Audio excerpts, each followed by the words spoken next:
कृपा hair tonic, आयुर्वेदिक औषधी वनस्पतींचे परिपूर्ण मिश्रण, 100% आयुर्वेदिक.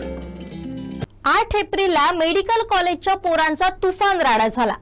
कॉलेजमधल्या किरकोळ वादाचं रूपांतर थेट मारहाणीत झालं. बदनामी केल्याचा राग मनात ठेवून 3 विद्यार्थ्यांनी दांडे काट्यांनी जबरदस्त मारहाण केली. आरोपीनं यासाठी थेट सोलापुरातून आपल्या साथीदारांना बोलावून घेतल्याची माहिती आहे. मारहाण केलेले आणि मार खाल्लेले सारेच विद्यार्थी हे इतर जिल्ह्यातून वेंगुर्ल्यात शिक्षणासाठी आलेले. मारहाण झाल्यानंतर त्या विद्यार्थ्यांना दिवसभर नजरकैदेत ठेवलं आणि जीवे मारण्याची धमकीही देण्यात आली.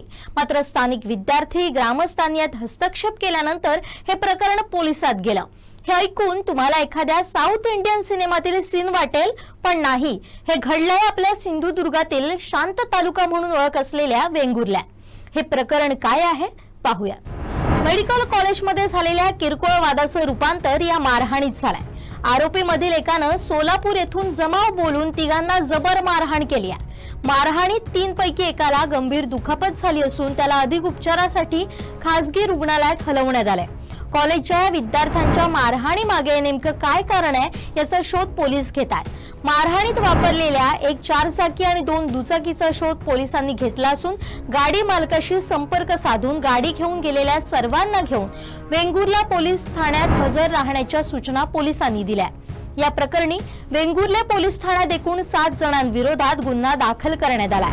दरम्यान या प्रकरणी मूळ बीड येथील रहिवासी आणि सध्या राहणारा सोहम सोसायटी वेंगुर्ले येथील गणेश सुग्रीव जायभाय याने वेंगुर्ले पोलीस ठाण्यात दिलेल्या तक्रारींवरून शमन कन्नौजिया सध्या राहणार वेंगुर्ला भटवाडी, संजय चव्हाण राहणार आंबेडकर वसतिगृह वेंगुर्ला आणि अनोळखी 5 इसम यांच्या विरोधात गुन्हा दाखल केलाय. पोलिसात दिलेल्या तक्रारीत गणेशानं असं म्हटलंय की 8 एप्रिलला सकाळी 8:30 वाजण्याच्या दरम्यान येथील सिद्धिविनायक हॉल समोरील भागात शमन कन्नौजिया यानं तक्रारदार गणेश जायभाय याची यापूर्वी विनाकारण बदनामी केली होती. याबाबत गणेशानं शमन याला विचारणा केल्याचा राग मनात धरून शमन कन्नौजिया व संजय चव्हाण या दोघांनी गणेश आणि इतर दोघांना बोलावून घेतलं. शमन आणि संजय यानं त्याच्या सोबत असलेल्या हुंदाई कंपनीच्या वेरणा या गाडीतील इतर 5 अनोळखी व्यक्तींच्या सोबत मिळून जमाव करून दांडे आणि काट्यांनी तिघांना जबर मारहाण केली. जीवेठार मारण्याची धमकीही दिली. यावरून वेंगुर्ला पोलिसात गुन्हा दाखल करण्यात आलाय. या प्रकरणाचा अधिक तपास पोलीस निरीक्षक संदीप भोसले यांच्या मार्गदर्शनाखाली उपनिरीक्षक राठोड करतायत. दरम्यान या संपूर्ण मारहाण प्रकरणात ज्यांना मारहाण झाली आणि ज्यांनी मारहाण केली ते सर्वजण स्थानिक नसून इतर जिल्ह्यातील असल्याची माहिती समोर आली आहे.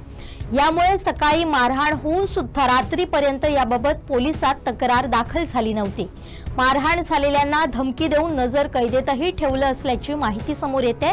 ज्यावेळी स्थानिक विद्यार्थी आणि काही ग्रामस्थांनी त्यात हस्तक्षेप केल्यानंतर हे प्रकरण पोलिसात गेलंय. या प्रकरणामुळे शिक्षणासाठी इतर जिल्ह्यातून आलेले विद्यार्थी अशा प्रकारे गुंडगिरी करून वेंगुर्ला शहराचं वातावरण बिघडवण्याचा प्रयत्न करत असून यांवर कडक कारवाईची मागणी स्थानिकांकडून होते. तसेच अशा प्रकारे बाहेरील जमावाला बोलवून विद्यार्थ्यांना मारहाण करणाऱ्यांवर मेडिकल कॉलेज काय कारवाई करणार आहे का, हा सुद्धा प्रश्न समोर येतोय.